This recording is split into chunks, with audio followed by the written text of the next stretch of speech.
Hi, Lee. Brianna, how you doing? How's everybody? Good. Better now that we see you.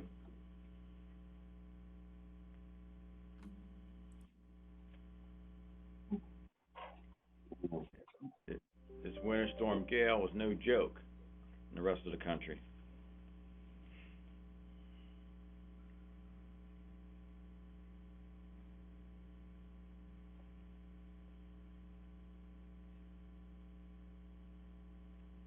Hey, Kathleen, I need to, if I can, just grab you on the Aerozone. We were supposed to connect on that. I didn't understand. I had a question about that and the CARES how that related to CARES, but I'll come grab you. Okay, sounds good.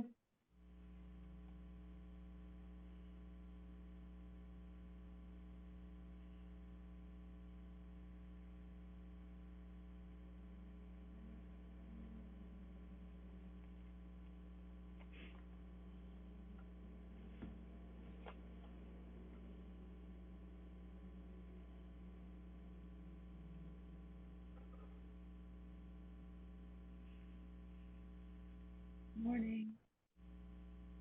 Hey, Eliza, good morning. How you doing? Good. I will take care of that as soon as this is over, so thank you.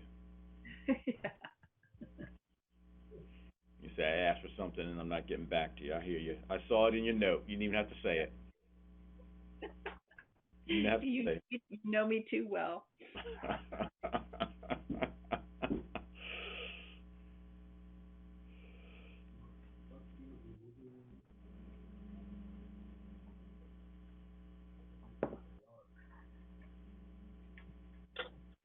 it. I'm gonna go get a cup of coffee. I'll be right back.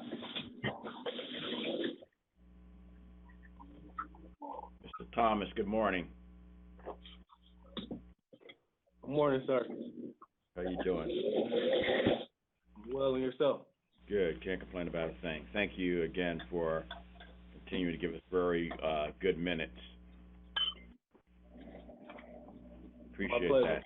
Congratulations on your mobility. Thank you, sir. A lot of people are. So basically, for college football, everybody at Ignatius is legal Notre Dame. Bandwagon.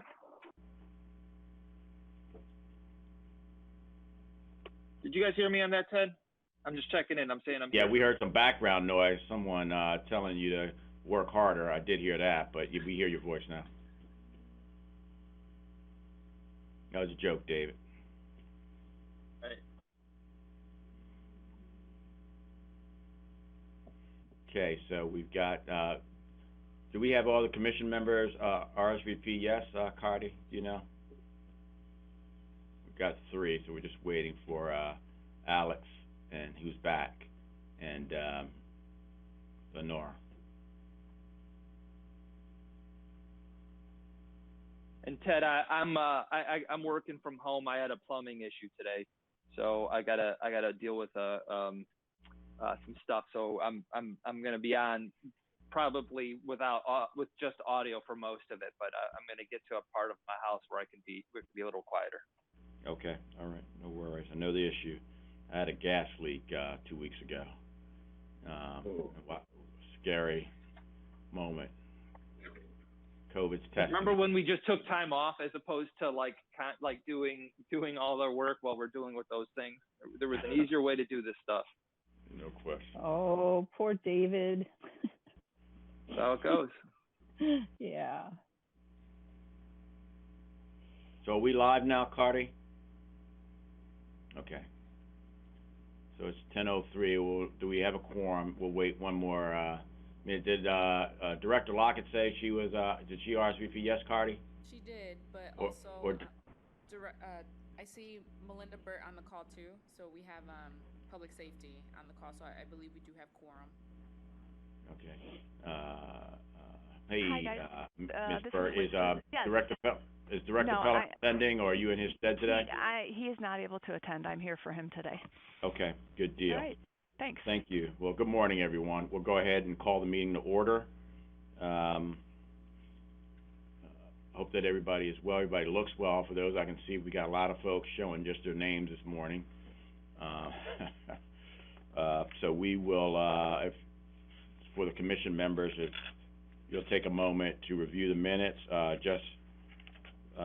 for the, members of the public, we're a little behind in posting minutes to the website, so, once these are approved, these will be posted on our website as well as our previous, meetings, so our apologies for that.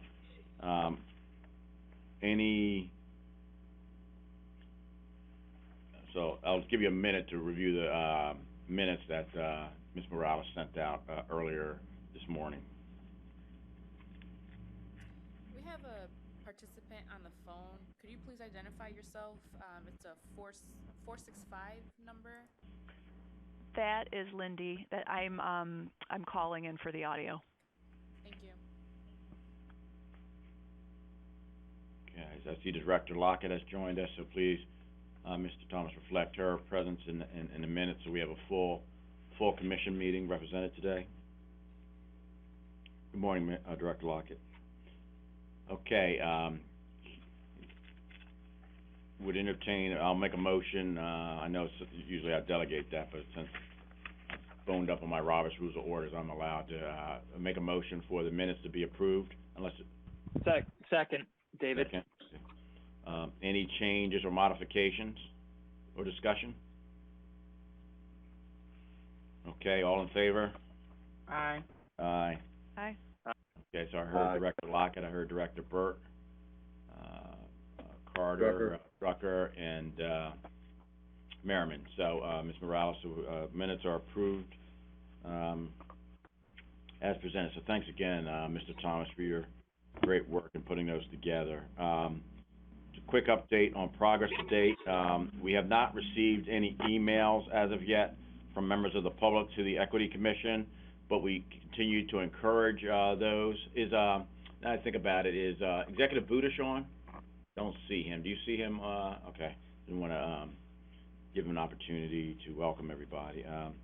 So as a reminder to members of the public, if you have a interest in providing this commission with some feedback or input, we encourage you to send an email to equitycommission@cuyahogacounty.us.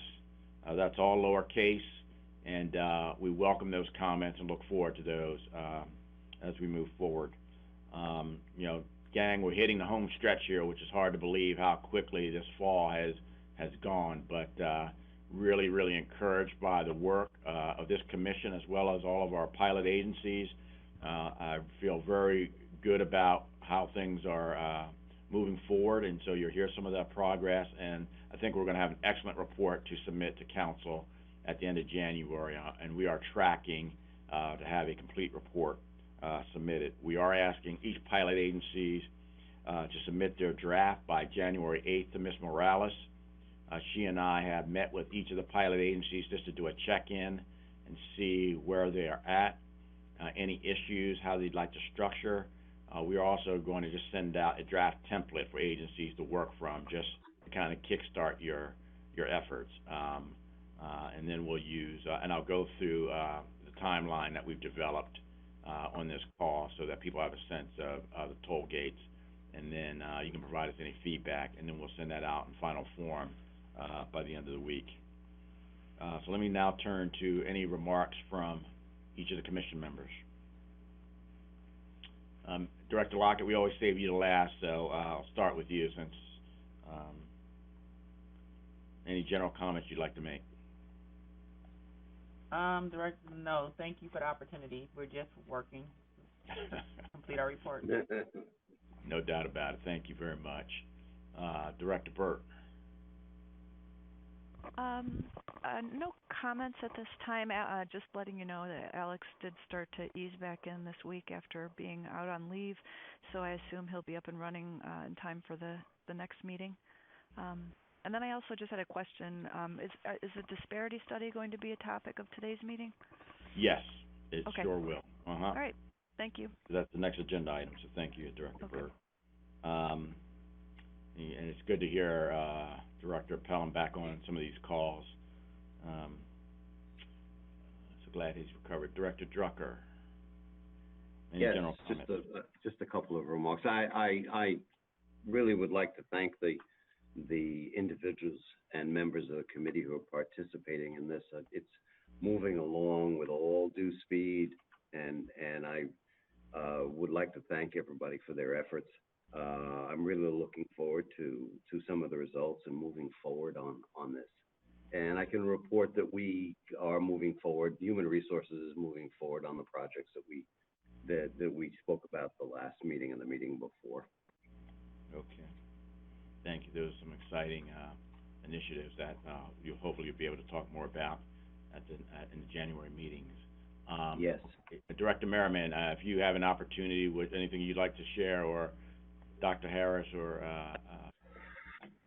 on HHS Yes. behalf.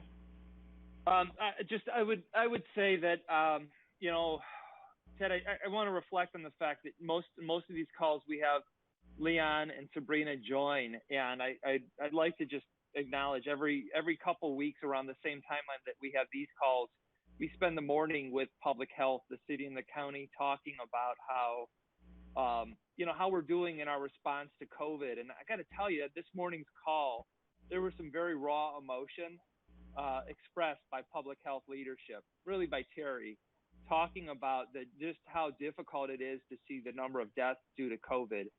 And I bring that up to say, one, that, I think as we talk about equity, as we talk about racial disparity, there will probably be, this will be one of the defining times of our generation of looking at what happened with COVID. And, a lot of the numbers aren't out there, aren't finalized yet, but the trends are very serious. And I think I'd be remiss not to recognize the great work being done by Sabrina Roberts, who manages these calls and makes sure that we're connecting to public health, make sure that our programs are aligned, information is flowing. And I think my point in this is that ultimately that we, government, are working to address one of the greatest challenges of our generation, and that we're doing what we possibly can, that we will see and learn about racial disparity in terms of what happens. And at the end of the day, we're talking life and death. And that as we speak, we're in the middle of a surge of a life or death pandemic. And, and government is working, and we are doing what we can to respond. And so I would close by acknowledging Sabrina Roberts' great work in that, as she also works on, on the disparity work from HHS. And that this is not academic, this is real, and I think the challenges are real as well. But they're dark times, but they're going to get better as well. So that's all I'd say. Yeah, thank you, Director Merriman, for putting a human face, or reminding us of it. I think we all know there's a human face to this, but just sometimes we get heads down on the important work that we're doing. But particularly in your area, in the health area, it's never been more apparent of the importance of this work, and so thank you for that as always.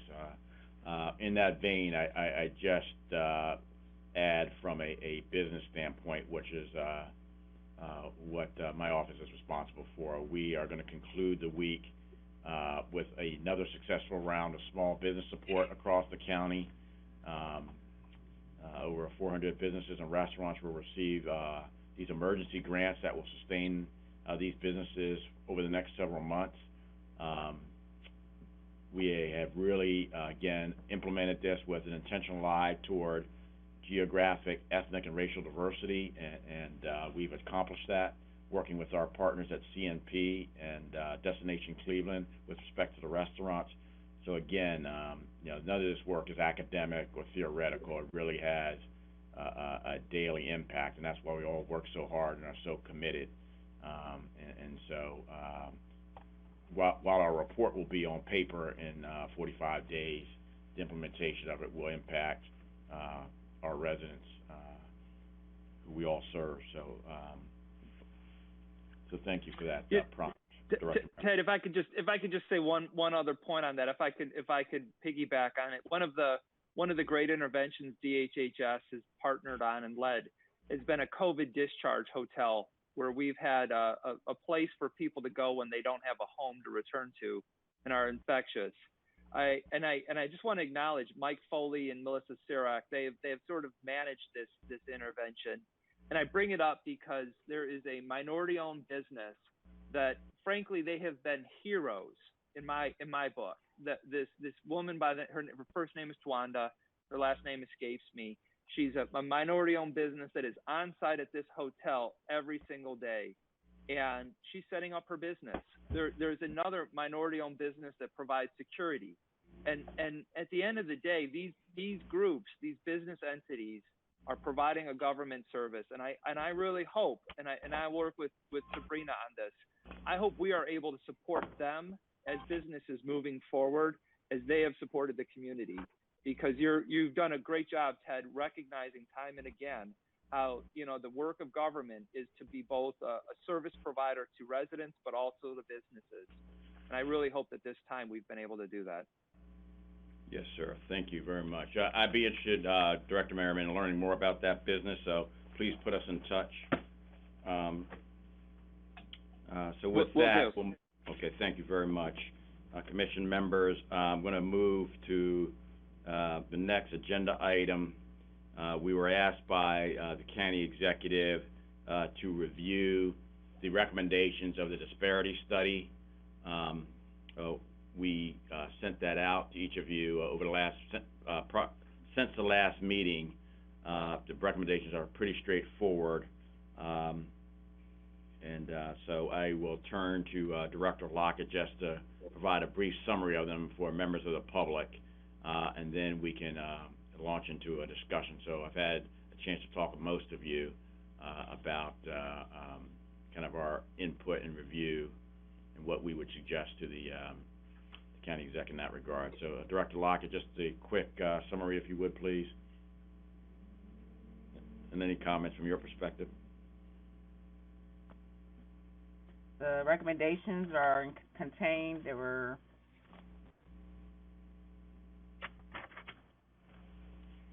one second. First recommendation was regarding doing definitive MBE, WBE subcontractor goals with definitive good faith effort requirements. The second recommendation was enhanced contract compliance, which has a requirement as far as implementation with staffing. You need to have that resource available. Third recommendation, increased staffing and resources, which is basically a substitute for the enhanced contract compliance. The fourth recommendation was staff training, ongoing, to make sure that we're always implementing best practices and the most efficient and effective tools for implementing diversity and inclusion in our activities. Recommendation 5, increased utilization of the Small Business Set-Aside Program. That program was initiated in 2016 as a result of a ordinance presented by the county executive and approved by county council. There was a pilot initiated in the Department of Public Works. The intent was always to expand it countywide. This is in agreement with that recommendation, our intent. Recommendation number 6 is the contract forecasting, which is basically providing an opportunity to detail what the county plans to provide, what services and goods we plan to purchase, providing that forecast to provide opportunities for diversity vendors to start collaborating and or tracking business opportunities with the county. Also, if there's going to be partnerships with prime vendors, or if they're going to go on it, pursue it as the prime themselves, it provides lead time and better opportunities for them to be geared up and ready to take advantage and submit and compete. Recommendation 7, coordinated vendor outreach. There's existing vendor outreach that the Office of Procurement and Diversity's Diversity Division participates with and collaborates with other government entities. This is further committing emphasizing the need and importance for that tool. And finally, the 8th recommendation was reform data infrastructure. As part of making sure that your diversity and inclusion initiatives are not based on stale data, it must be based on current data. It also means that you have to do an update, which the county council and county executive and leadership have determined the commitment to the county, and there's a county ordinance that requires us to do the disparity study update. And part of that is making sure that our data makes it easy to quantify what our actions have been, what the results have been, so that each successive disparity study can provide further analysis of what our impact has been and provide recommendations on how to further enhance our diversity and inclusion. Mm-hmm. Thank you very much, Director Lockett, for summarizing that for the members of the public. Wanted to, before I open it up for discussion among the commission members, just acknowledge your terrific work in this space. Very important. A lot of expectations around your office and this disparity study and the impact potential. So great work of you and your team.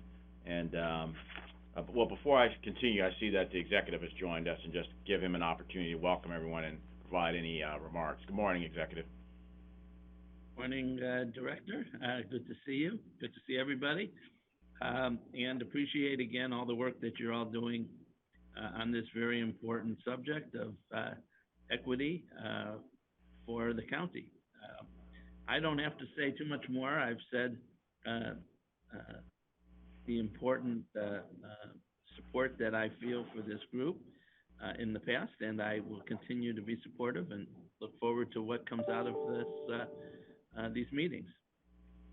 Yes, thank you, Executive Budish. So what I'd like to do in my brief remarks to open it up before I turn it around, where I'd like to land, commission members, is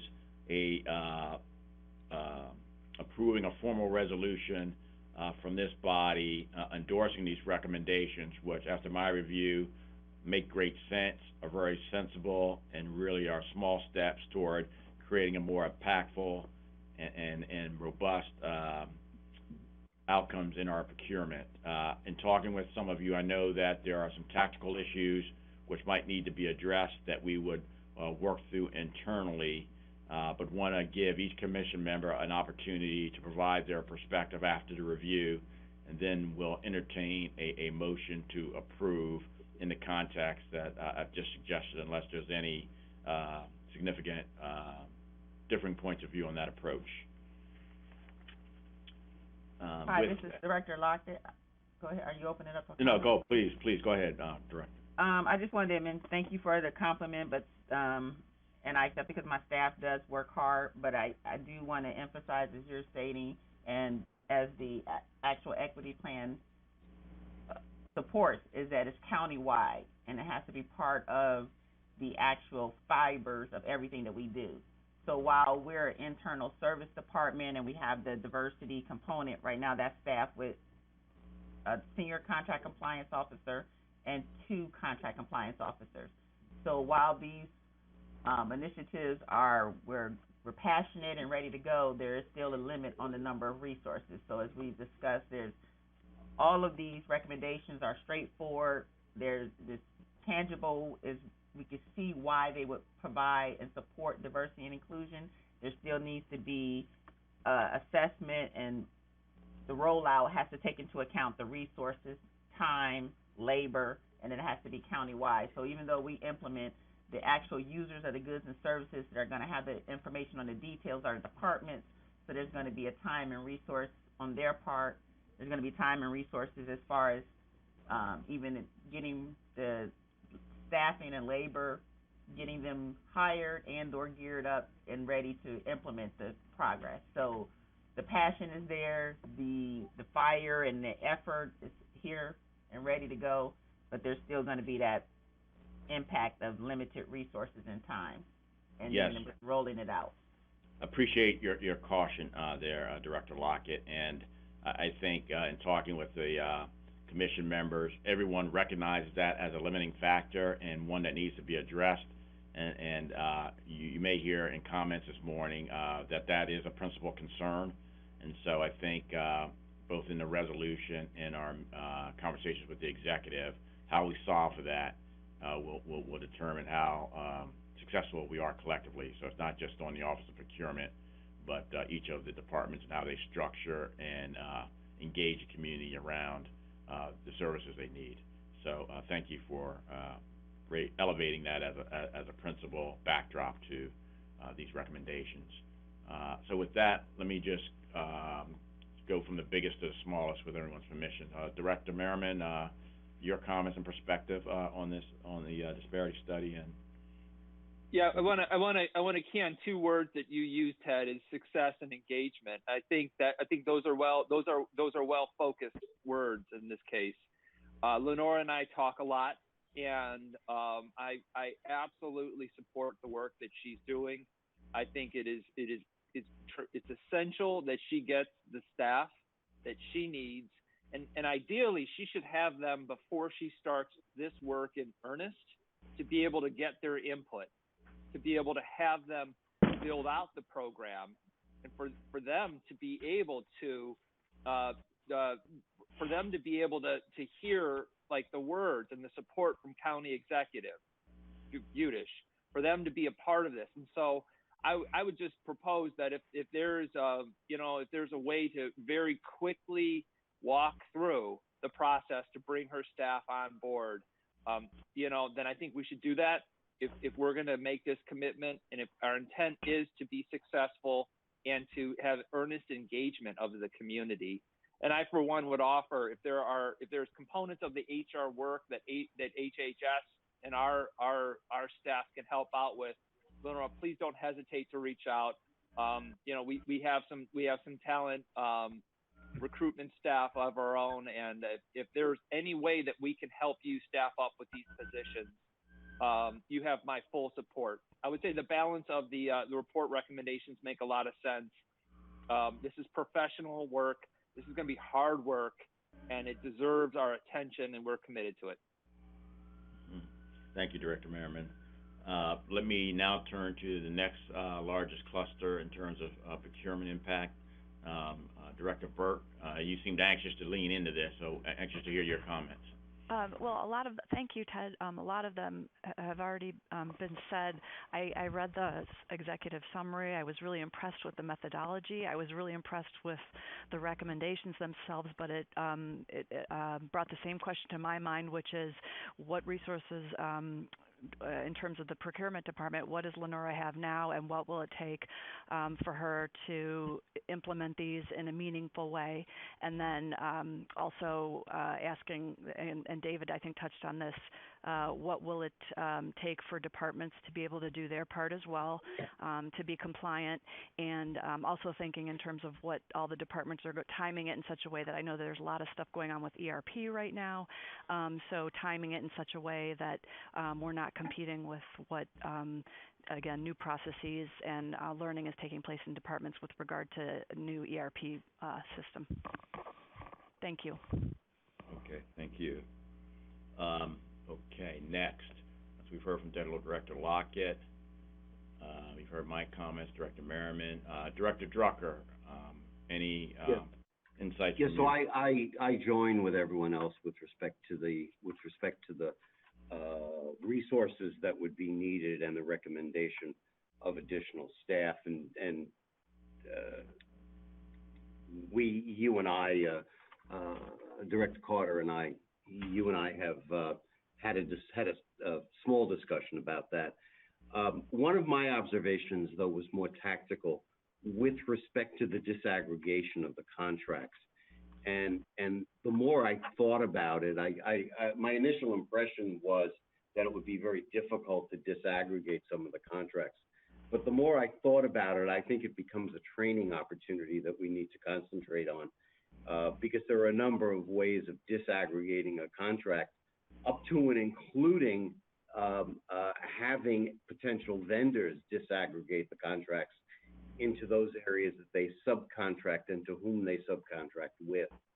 So I think that's really going to, because I know from my own perspective, contracting with medical service organizations who are not minority-owned or women-owned businesses, of which there are very few to none in those industries, we would have to rely on how they subcontract the work in order to meet whatever goals we put in front of ourselves. So I think that's an area that we need to do a deeper dive on, especially in the training area as we train departments on how to look at their contracts for equity. Okay, so we'll reflect that in the notes as well. Mhm. The, just confirming that, everyone has had, all the commission members have had a chance to, 1, 2, 3, just check me, Ms. Morales, everyone, commission members had a chance to, address this, correct? Haven't missed anybody? Okay, good deal. With that, good, robust discussion.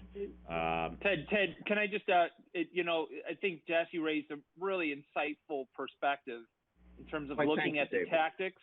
Thank you. No, Jesse, it's great idea to look at the tactics of contracting of our providers. I will tell you, that's not a perspective I had thought of.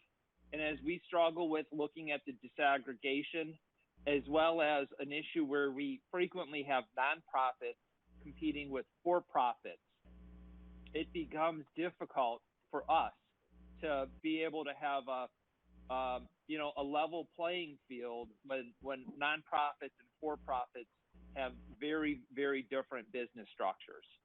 And I think you've done that is actually it's a great lead for us to see how we can recognize when a nonprofit possibly is contracting with minority-owned and female-owned and small businesses. And even if they are not one of those entities, but they are supporting those entities, maybe there is credit to be given. So that's, I think that's the value of this group coming together and sharing ideas. And so that's great thought, Jesse. Yeah, well, yeah. In the past, I've had situations very similar, medical benefit contracts and medical service organizations who absolutely were not minority or women-owned businesses, and we had certain goals put out in front of us, and the only way we could reach them without having a complete understanding of the business operation of our vendors was have them report how they were going to use minority and women-owned businesses. In the scheme of things, they do subcontract. I mean, printing comes to mind, just readily comes to mind. And so how do they bid out their printing contractors? And do they bid them among minority and women-owned businesses? Because there'd be more of a proclivity of printers rather than medical service organizations, as a very simple example. Well, and as the community looks for leadership from us on how we are going to be implementing these activities, and as Lenora is charged to have an outreach campaign and given staff and given resources to have that, this is a critical message to communicate, that it's not just about you, but it's who you work with. And nonprofits tend to not think of themselves as being able to have a specific role because they're not owned, they're managed by a board. Right. But they still can add value to what we're looking to achieve. So not to get too far into the weeds, I think that we could even put ourselves in the position of telling our vendors that they have to go out and bid certain parts and parcels of their work that they would have subcontracted anyway, to include a certain number of minority and women-owned businesses, and give them a goal to meet along with our own goal to meet, and or provide a list of women and minority-owned businesses to our vendors. I mean, we can take control of some of this. Well, you're right, and the timing on this, I just would say, is important. As we go out to bid we have our major universal child care RFP about to drop in the next quarter. In the next 2 quarters, we'll have a major RFP drop on child welfare, another on senior services. If we're going to look for those things in the responses from the community, we need to tell them that now so they can do their own procurement or their own selection process if we are going to want to find some of that in their response. Yeah, and we are going to go out, the county is going to go out to bid on all of our medical service providers in 2021. So that's going to get a large play come next year from Human Resources. Hi, this is Lenora. I just wanted to bring up, as you're speaking about the entities that maybe are, for instance, a nonprofit. There is the existing Cuyahoga County Business Economic Inclusion Program. So while these nonprofits will get a waiver for diversity goals, they still can be certified as a economic inclusion program, inclusive business, and the requirements of that program states that the business must demonstrate, and this is a nonprofit business, as we can look at it that way, must demonstrate that they have used a minority business enterprise and or women business enterprise in at least 3 projects within the past 2 years. Or the business must demonstrate that it hired and employed a diverse workforce based on payroll records within the past 2 years. So while they're going to get the waiver, they can demonstrate by becoming certified as an economic inclusive entity that they are in alignment with the county's rules, county's goals of inclusion, and also part of that certification will be demonstrating one of the two, and they can also be encouraged to demonstrate both if they want. So I'm saying we already have some things in place. We don't have to fully create a whole new process. Director That is Locke, great. Is that Yeah. something that group, those goals you just cited? Can you send that around to commission members? It's the county code. It's the ordinance. It's in the. I mean, I can send the email. This is basically county code. It's in the economic. Okay. That was one of the ordinances that was passed in 2016. It's ordinance 2016-7. I Okay. can send the email with it. Yeah, that would be great. I wasn't familiar with it, so that's why I'm sure, certainly, Director Drucker may not be familiar with it since he's new. David is steeped in procurement. So you have a good ally there in Director Merriman. He feels your pain and, is definitely committed to, the efficacy of the procurement work. And, this is really top of mind for him. Okay, so good comment. So let me take a stab at introducing our resolution, open to refinements and amendments, that the Cuyahoga County Equity Commission enthusiastically endorses the intent and specifics of the recommendations presented by Griffin and Strong in their, what's the date of this report? Let's see, the 2020 Cuyahoga County Disparity Study, but would like to form a subcommittee to work with Director Lockett and her team and the details of implementation. What is the subcommittee? This is different from the working group committee? I mean, that just adds another meeting. Yeah, just in terms of, this would not be the working group, it would be any members of this commission, given some of the ideas they expressed, to go in to work alongside you with more of their insights to help with implementation. And if that's something that you're not comfortable with or feels not, we can. I don't think I need another group. I mean, I don't have a problem with inclusion. I just don't want to. I mean, we have the equity commission, we have the working group, I got to meet with the law. I mean, we're gonna. Okay, that's fine. Discussing yesterday about law and reaching out to the larger departments. So I guess I'm trying to figure out what's this Yeah, we're third. just trying to offer some support, so we can't go into all of the intricacies of things that were suggested here on this call. So just a way to have a committed group to support, to help you think through. So just like the top line discussion we just had here with Jesse's idea. But the primary thrust of this is the enthusiastic endorsement of the recommendations with some of the perspectives that have been raised. I would prefer not to add another group. Okay, that's fine. I amend it. So you just want to offer your amended resolution,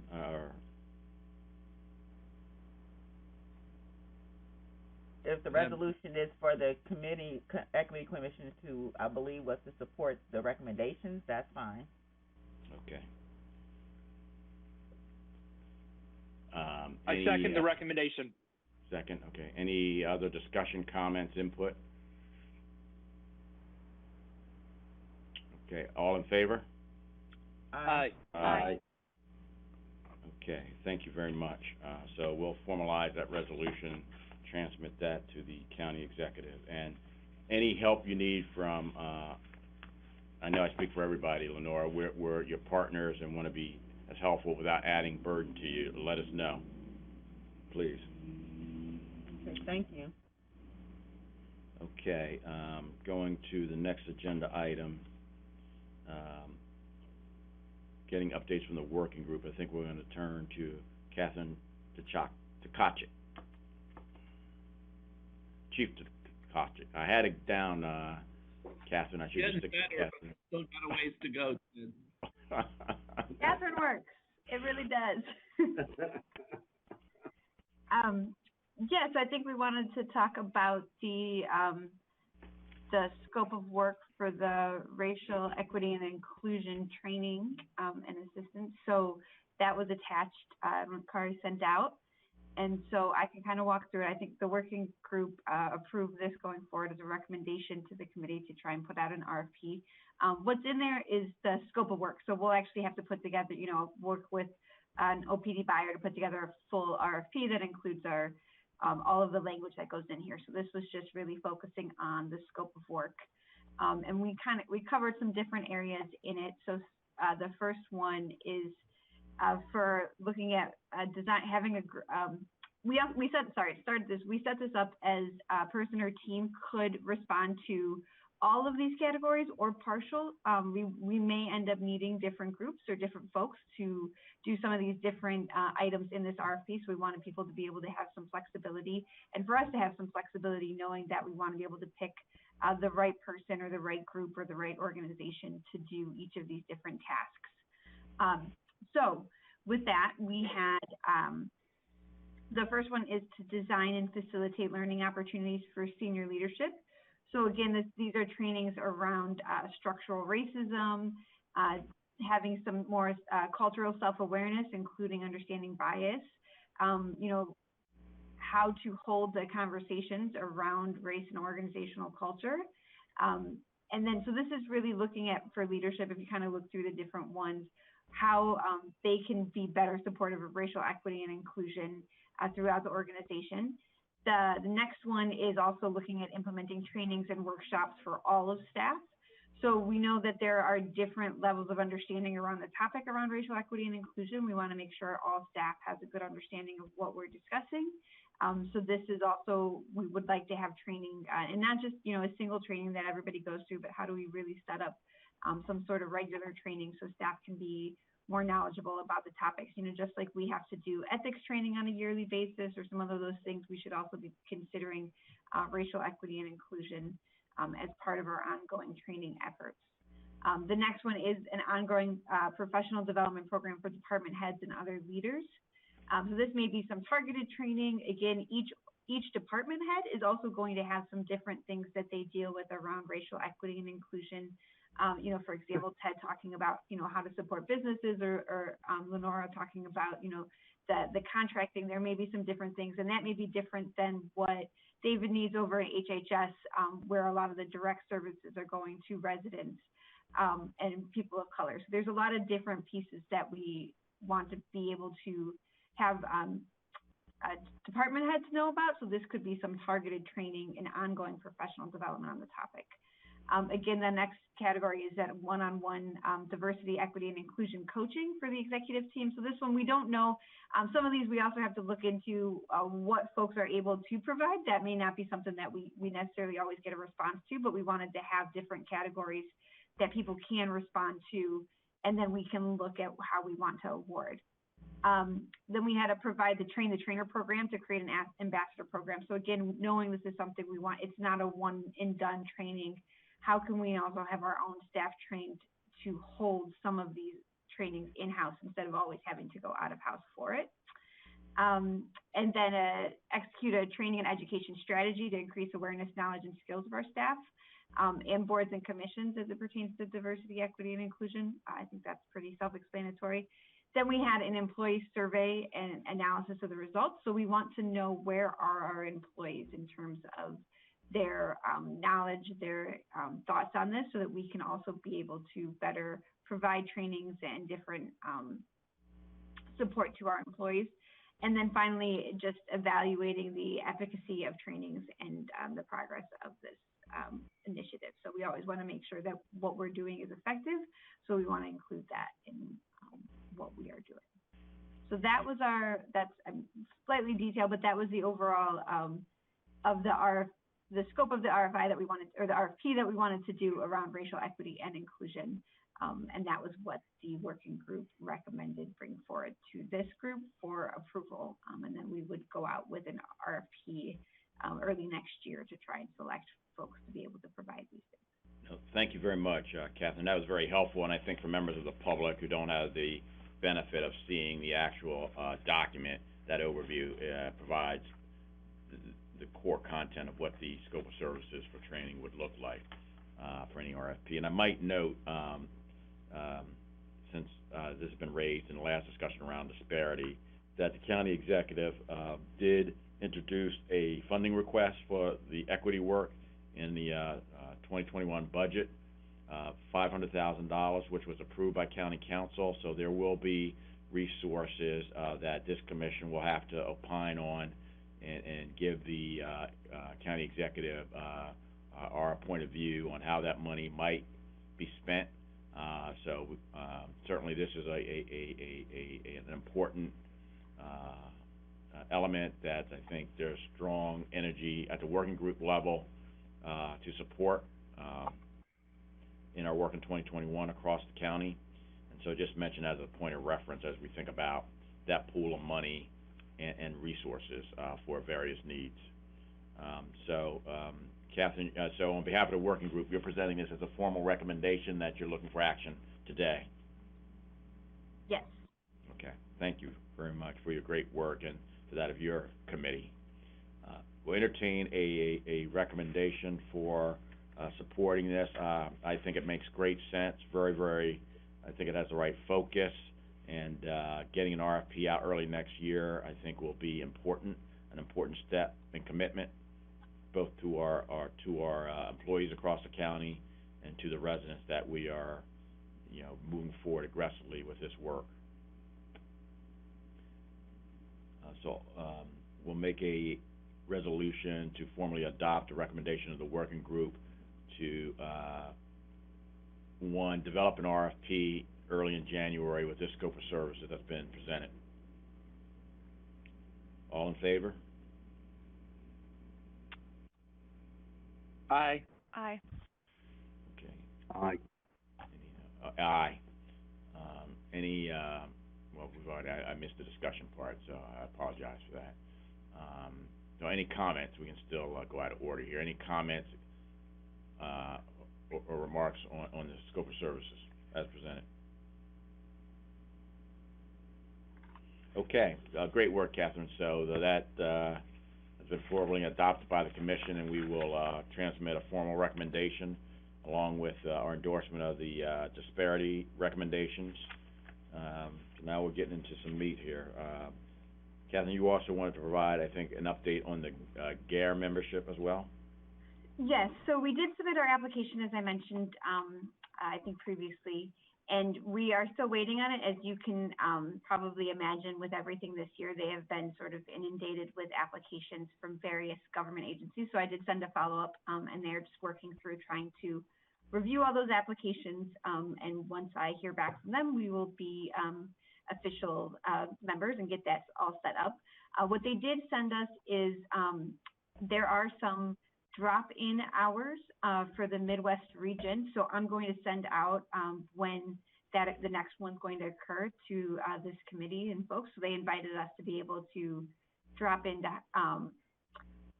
and just participate in what they have.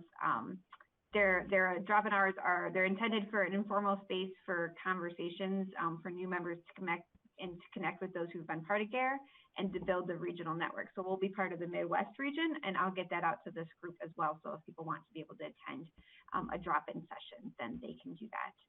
and while we wait for the membership. Catherine, thank you very much for advancing this. Can you just, for the members of the public, could you just recap what GARE does and and what a drop-in session would mean for this work, please?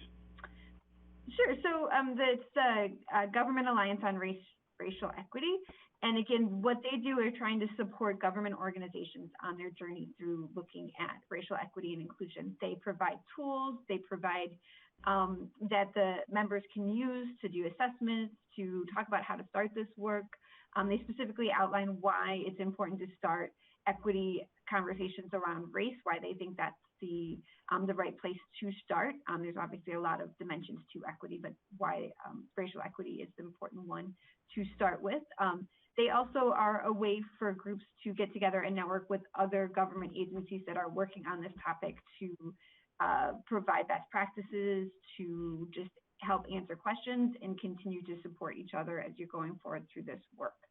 So it's a membership organization that does all this. And they put out, again, some different research as well on the topic that we would have access to as part of this. Okay, excellent. Thank you very, very much. The working group has really done some extraordinary work.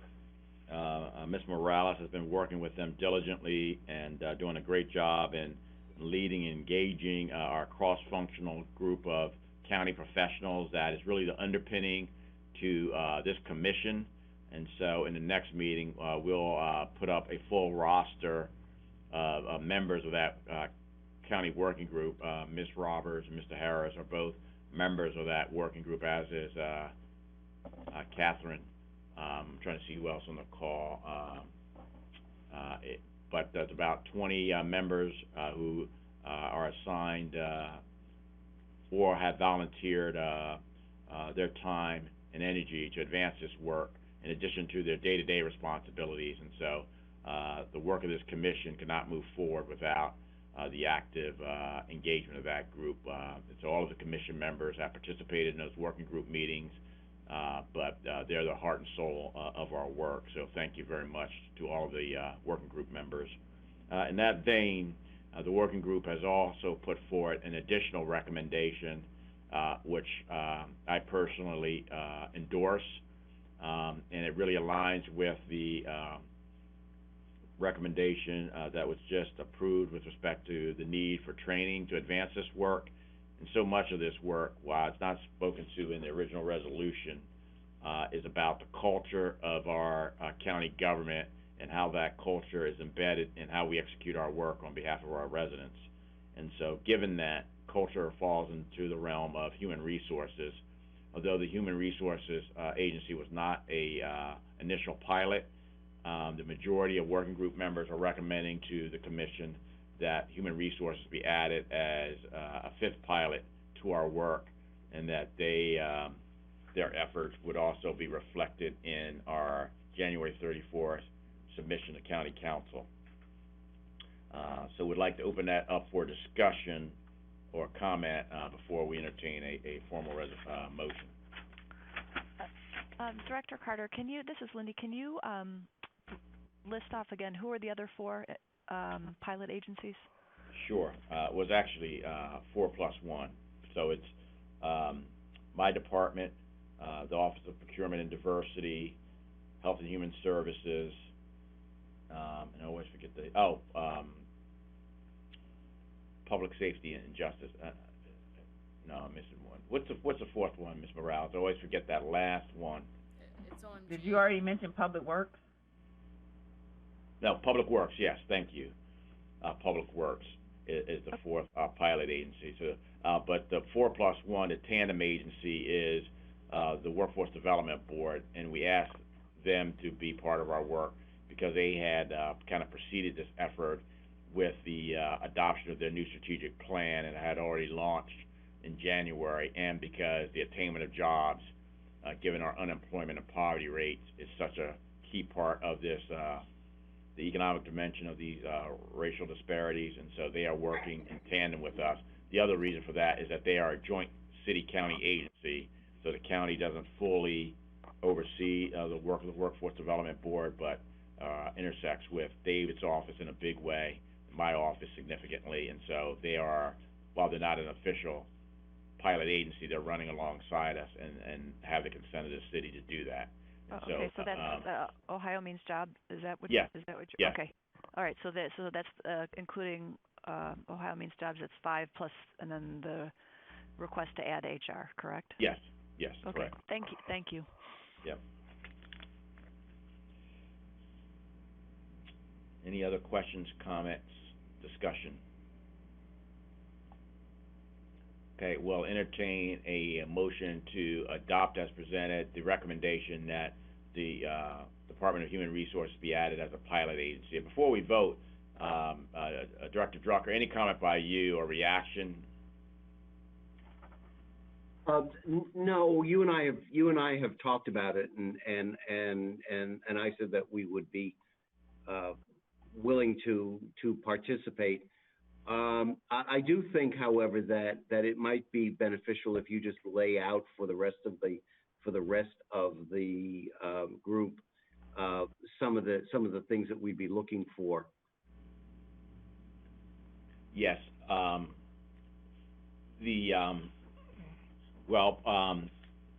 To start, this recommendation around training, falls squarely in the human resources realm. Right. And so, you've already endorsed it, been very helpful in looking at, which is separate from the training recommendation, but how the assessment tool would be implemented, and we're going to get ready to get into that discussion as the next part of the agenda. Then some of the other initiatives that you're in discussion with the executive on, with some hard work, could be formalized in your portion of the report that's due January 31st, and then the metrics that are required as part of the legislation. And so that would, and so in the draft, we are looking for top line initial assessments of any data review each pilot department has done. Right. So not detailed, but very top line. What are your initial impressions from the work that each pilot agency has done with innovation and performance management? Yeah. I just have one concern that I need to articulate in terms of the resources on the training, because we are down at least one individual in the training unit, and so we might need some support there, or at least some temporary support. But we can work through that as we move along. Okay. So is that a friendly amendment to? No. Okay. We'll work through it. We'll work through that. All right. Good deal. We're hearing no further discussion. I'll open it up to a vote. All in favor? Yes. Ed, I'm not sure I understood your comment about the workforce board. They were not part of the 4 or 5 that were the original group, right? Well, they weren't. They're not internal to the county, but they are working with us as part of the 4. So I call it 4+1, because the workforce board, as you know, is part of their new strategic plan, has introduced this concept as a priority in their strategic plan. They have developed both a working group of board members who are now in the process of implementing and introducing this concept, both at the staff level and with providers. And so again, because they're not, part of the core county government, and we jointly run that with the city, they run alongside our workforce efforts. So they've been the OMJ has been participating in our working group. But you're not suggesting they be added as a formal partner agency or partner department? I'm not sure I understand your question now, exactly.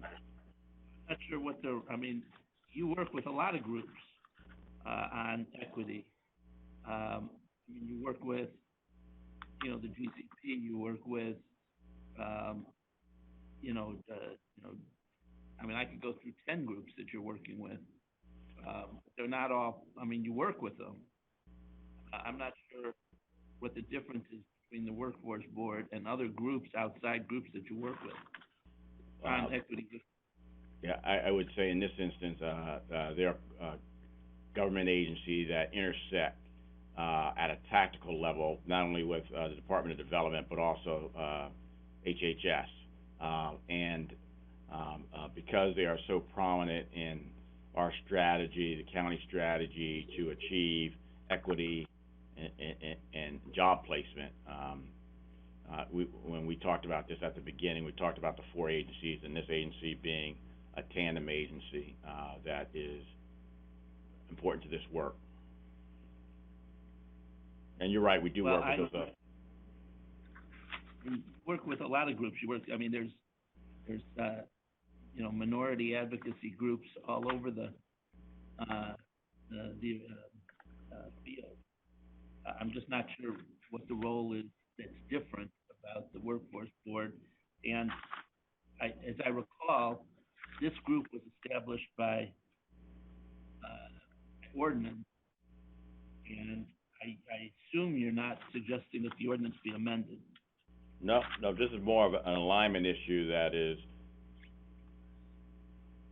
no, right, so that's why they're in tandem, not formal. Yeah.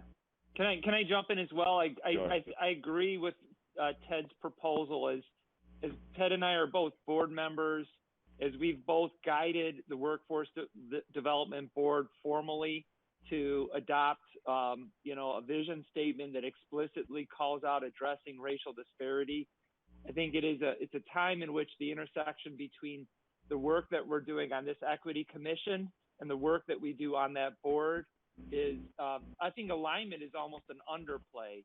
I mean, it's beyond that. And I would say that, the details of the structure of the Workforce Development Board in Ohio Means Jobs as somewhat being a county and somewhat not county entity is legit. It's also something that the spirit of coordination, alignment, and the learning circle that's developing, the discussions we just had on this meeting, really show the value of bringing folks together.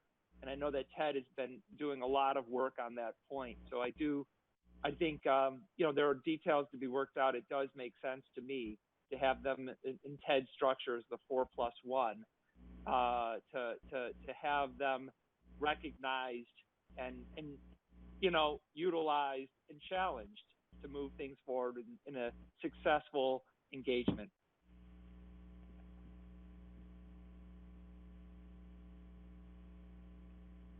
I still don't fully, I know it's not directly germane to this motion that you're considering, but the outside the Equity Advisory Committee has a number of organizations that are represented on that are devoted to, in part at least, building equity in the county. And I'm not sure why one organization is being singled out over others, but that's fine. No, you're not as I understand it, you're not including that in your resolution, but right. I don't. I'm a little bit at a loss to kind of address your question. So it's not part of the resolution, executive, and we can talk about it offline just so I can really understand what your concern is, and how we address your question more effectively. Okay. Okay, all in favor of having HR, the Department of Human Resources, added as a pilot agency?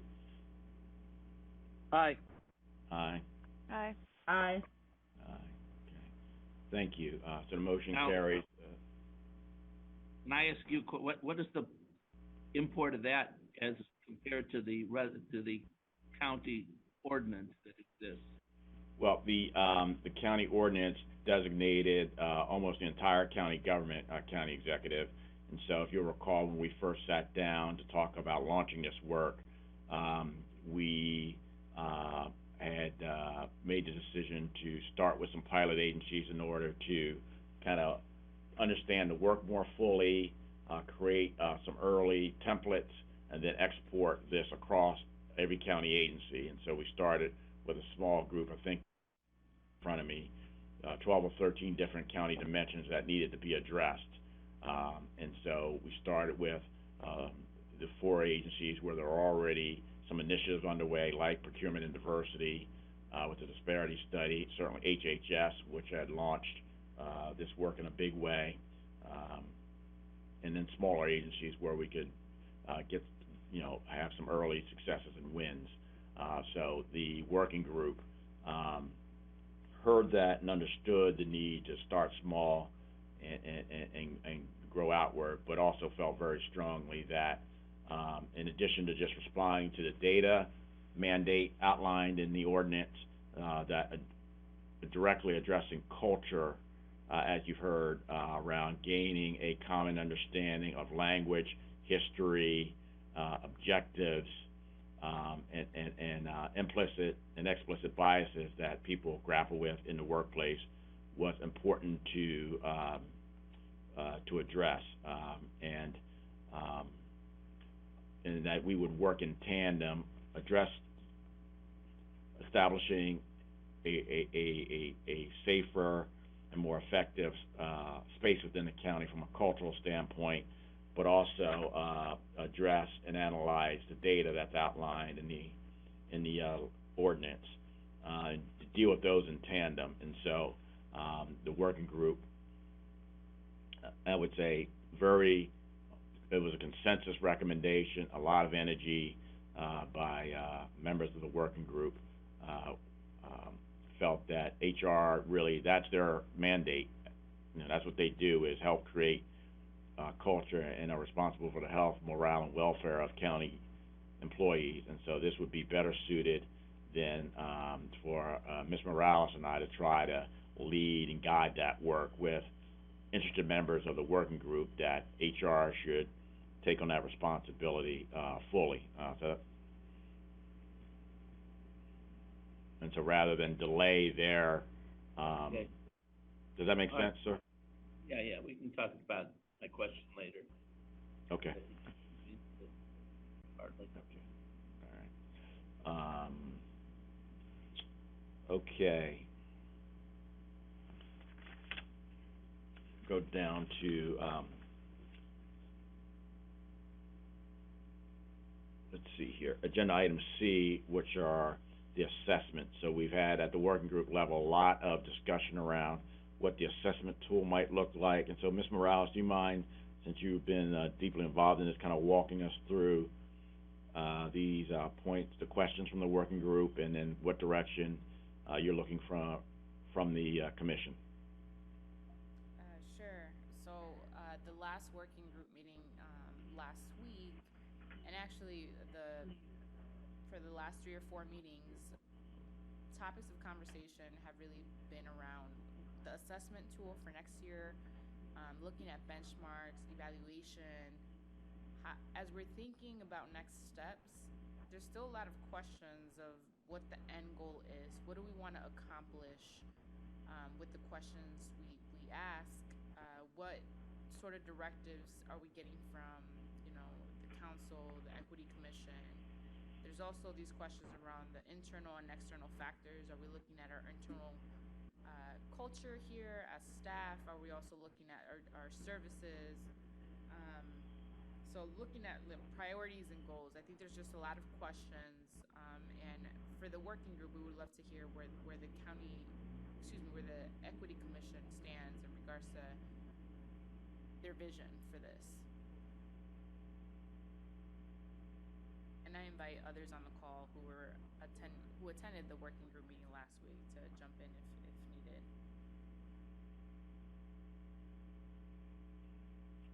Okay, I'm just looking down. Do each of the commission members have these 6 questions in front of you? No, where are the questions? No. These were questions from the minutes that were formed after the working group. I'll read them out loud. 1, will the assessment look at all agencies or continue to focus on the pilot agencies? 2, will it address external or internal factors? 3, what are the focus areas? 4, what are the priorities, goals? What is the 5, what is the directive from the county executive? 6, how do we measure success? Okay, well, let me take a stab at this, Ms. Morales, since people don't have them. I thought we had sent these. But since number 1, I would say, is that the assessment would focus on the pilot agencies initially, and then questions 2 through 6, with everyone's permission, I'm going to defer until we've had a chance to sit down and talk with the county exec, given his questions that he just covered. I'm going to make sure that we're in alignment with him and on these areas, since these have broader implications.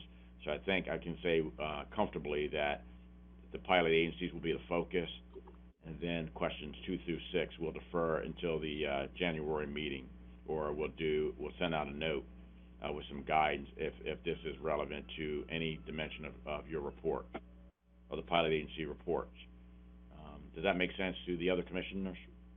Well, this is Lenora. I guess, so the questions, she might have sent, I'm pretty sure Kari's pretty good about keeping us alert and aware.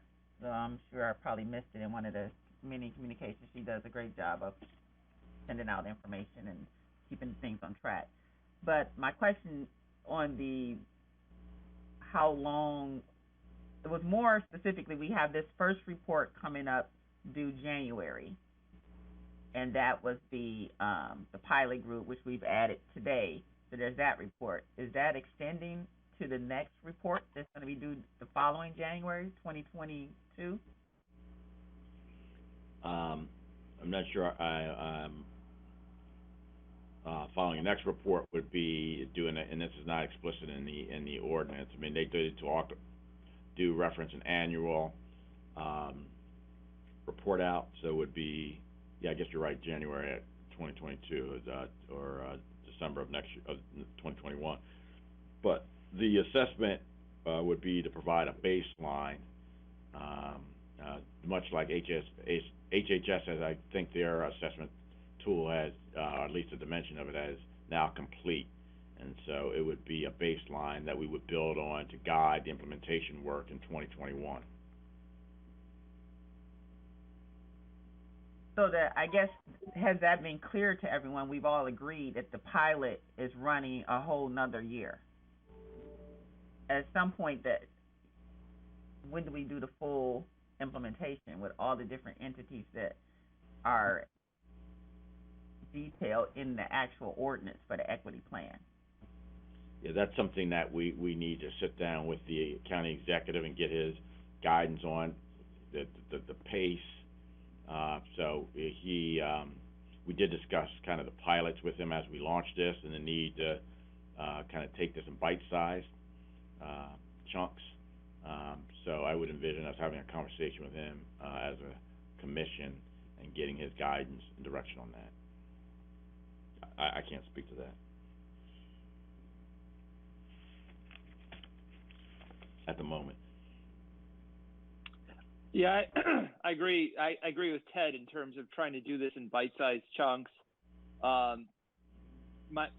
2 cents worth on going, full implementation across the county.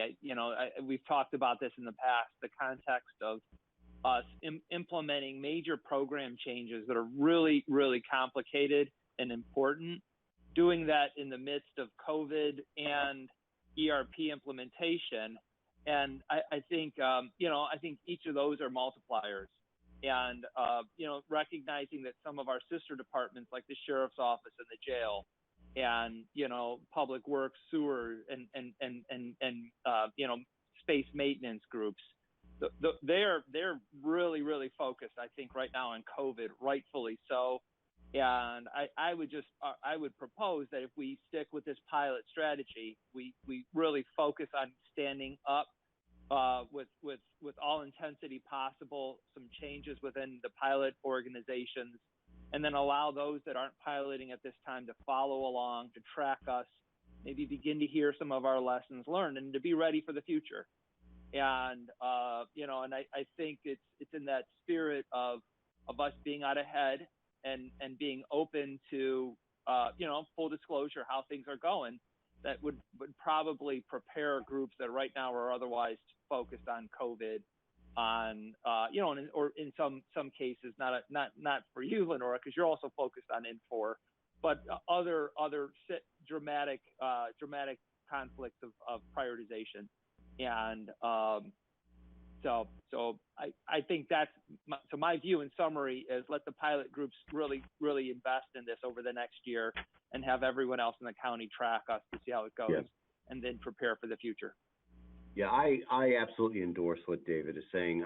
I'm working very closely, just as an example, I'm working very closely with the jail. I mean, we all know that the National Guard is in there as of yesterday, I believe, but I've been signing emergency leaves, extension of emergency leaves because of COVID positive diagnoses there. And they are absolutely operating under crisis mode. So I think David's suggestion is very well grounded, and I absolutely endorse it at this point. I also think that if we concentrate on the pilot agencies, we are more likely to show success, and success breeds other successes. So I think if we keep the breadth of this a little more narrow, I think we'll have more positive results. Again, this is Lenora, just noting but with my implementation, I can't just do purchases from one entity. That was one of the issues that was brought up with the disparity study. We did the pilot of public works, and that's why we only had 2 SBE contracts per year. We have 30-something departments. So that's where I get kind of caught up, because we're saying pilot, but my purchasing is countywide. Yeah, no, that's right, Lenora. Spend is countywide. They're all implemented. But you, like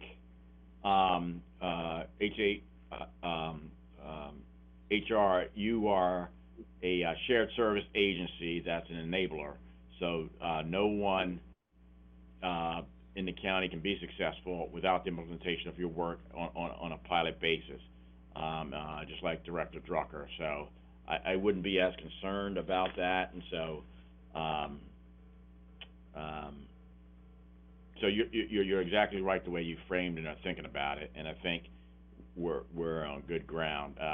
And I think one of the beauties of you being a pilot is that you do have countywide impact, and as you are addressing both the content of the disparity studies, implementing ERP and some of the other systems with fiscal, those are going to be, there's going to be a multiplier effect to the benefits that those collective pillars will have once they're fully implemented to the county operation and to achieving equitable outcomes with respect to our purchasing, which is very visible to the community, very impactful from an economic impact standpoint.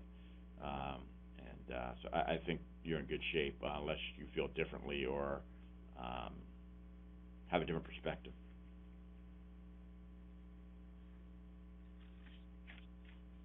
No, my perspective is that we keep saying pilot, but it needs to be clear that there's going to be broad impact and resources needed to be expended by everyone for even the pilot by me.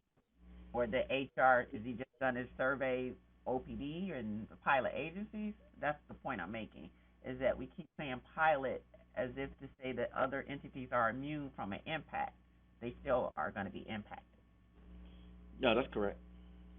That's right. So there's no disagreement. I think when we say pilot, those are the lead agencies that are expected to restructure, realign their workflow and work products. There's going to be other points of intersection. So with you, it's the entire county, anyone who's doing procurement. With David and I, to the executive's point, it's how we intersect with OMJ and what does that look like? What are the expectations there? With HR, it's just like you, every agency in the county is impacted by HR from a culture, and so. But these pilot agencies are perfecting the core work, like the assessment tool, that when we land on that. So the HHS is already, we're learning from their experience, and so when another agency that's more self-contained, like my agency, as the executive talked about, works with a lot of external partners, but once we restructure and realign some of our work, the expectations for those groups might differ with respect to equitable outcomes. So I wouldn't get too hung up on the word pilot. The pilot is a starting point of agencies within the county, because the ordinance really spoke to trying to address this comprehensively, and we all fell in the middle of COVID, just with the enormity of that task. It was just a bridge too far. So let's start small, perfect the work, build off of what HHS is doing in particular, and then we'll migrate it so that every agency in the county has a template to approach this work with. I completely agree. I'm just speaking to the language to everyone else. Again, the ERP, similarly, I'm still going through that. There was talk about change management, change culture. It's going to be rough for a while. There's going to be a learning curve. And then every week I hear about it's caught up in the OPD workflow. So now when there's issues, it's because I'm impressing upon people a change. No, the county is changing. Diversity and inclusion is important for the county, so everyone has to put in the work, even if we're focusing. That's the point I'm making. Not for me to have an understanding, is to make sure that the discussion goes external to this group, that while, yes, the focus is on OPD, HR, HHS, it's going to impact us holistically. Yes. So with your permission, Director Lockett, what we will do, hear you. I think the other commissioners, as I see them nodding their heads, we hear you. We will make sure that this point is reflected in the report. And so when you see a draft, please, everyone, I would ask each commissioner to really pay particular attention to how we introduce this concept of pilot agencies, how we describe it, and then let's get it to a point, Director Lockett, where you're satisfied that we've effectively communicated the expectations. I agree, and I think there's value. I know that we have Eliza Wing on, and to me, this is a challenge of communications, or a challenge to communications, that we're able to articulate what Ted described. The term pilot really reflects the origin of the work, not the scope. The scope of the work is inclusive. And, the origin may be for DHHS and HR and the other pilot organizations. This is where they're putting in significant effort. But that in no way changes the fact that what we do impacts every other department in the county, and the same for all of the other the pilot agencies. And I think this is just an opportunity for us to think about some very clear and concise messages that we can share with staff on where we're going with the work. I think we need to share that with staff regardless. And so the time and the need is there for us to really just get some work from the communications department to provide an all staff update.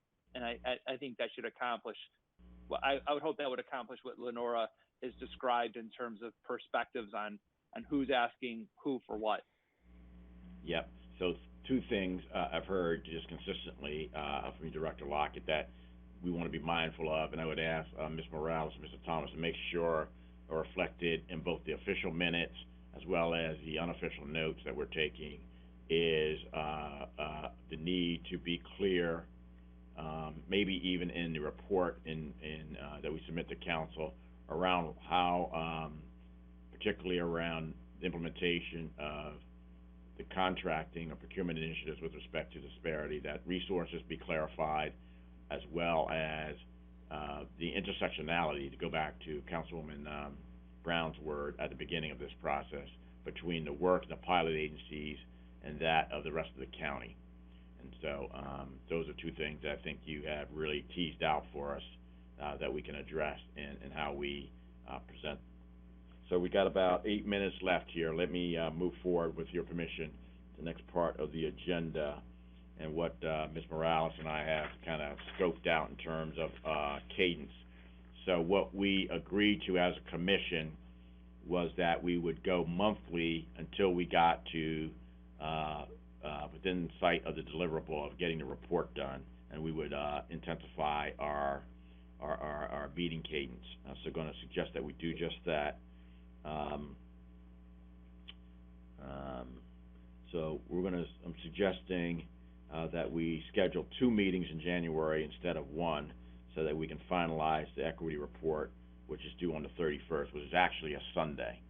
And so, obviously, we'd have to have the report in prior to that. So with that, timeline, here's what we're suggesting. So, Ms. Morales is going to have a, initial draft, outline. Well, you have the draft outline, and so we've approved that. And so if there's any, significant changes that, upon reflection that anyone has, if they would get that to us, by Monday, or sooner, that would be helpful. But we've checked in with each of the pilot agencies to just, as I mentioned at the top of the call, kind of how are you doing? How's the drafting coming? What support do you need from Ms. Morales and I, or as a general matter? That would include communications, who has offered to provide some support. So the pilot agency drafts are due, so Ms. Morales, by January 8th, as I recall. Ms. Morales, is that correct? Yes. So if you can get it to us earlier, that would be terrific.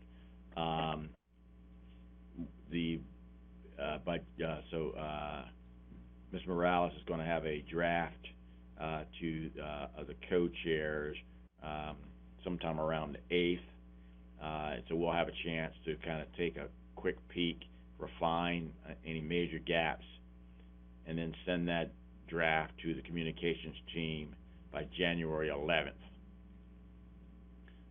And we'll probably, in tandem, send that to the executive, given he'll need time to review, and reflect. Coming out of that, we will have a revised draft, to the Equity Commission, by January 18th. And then we'll work that entire week to refine, and get comments from this group, working toward, a January 28th, meeting of the Equity Commission, and, we will, I'd like to schedule kind of an Equity Commission, meeting the first full week in January, just to do a quick check-in after we get that initial draft of rough themes and discussion like this that people have,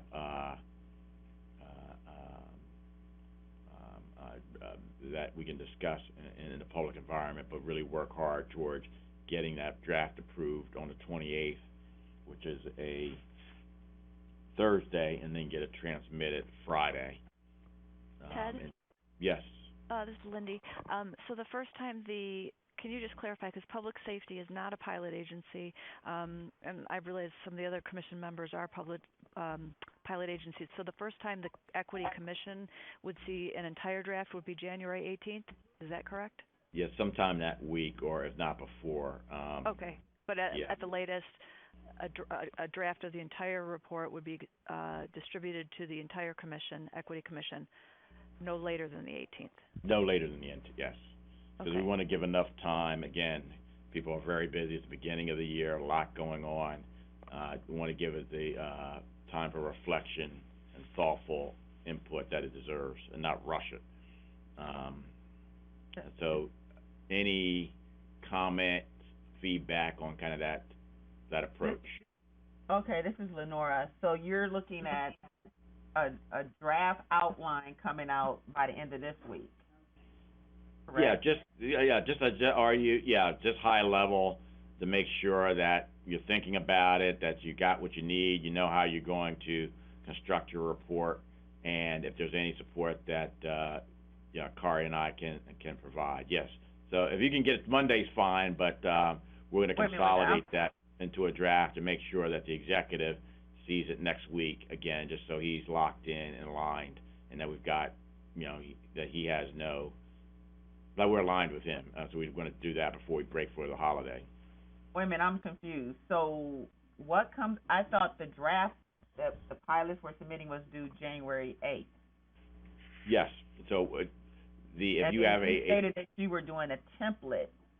When is the template coming out? You said Kari was sending out a template or something by the end of this week?